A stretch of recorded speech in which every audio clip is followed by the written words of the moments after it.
Everyone, আমি ডিম cake বানাবো। আপনাদেরকে আমি ডিম কেক বানানো পুরো রেসিপিটা দেখাবো।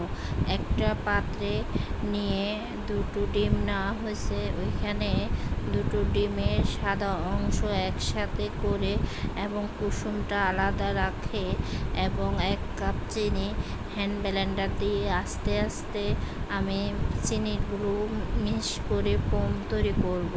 যখন আমার ফোমটি হয়ে যাবে তখন আমি ডিমের কুসুমটা দিয়ে একটু ব্লেন্ডার করে নেব।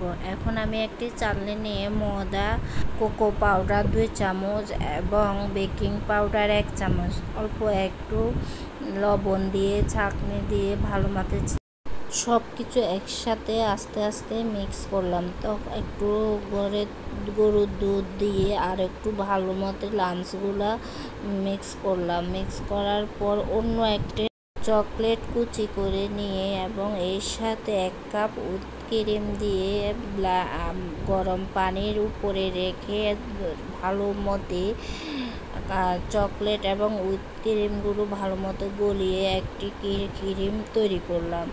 তারপর এইগুলো একদম ভালো মতো যেন যেন দানাদার যেন না থাকে, ওটা আমি রেখে দিয়েছি। এখন আমি চুলাতে এটা বেক করে নিয়েছি 4-5 মিনিট। তারপর আমার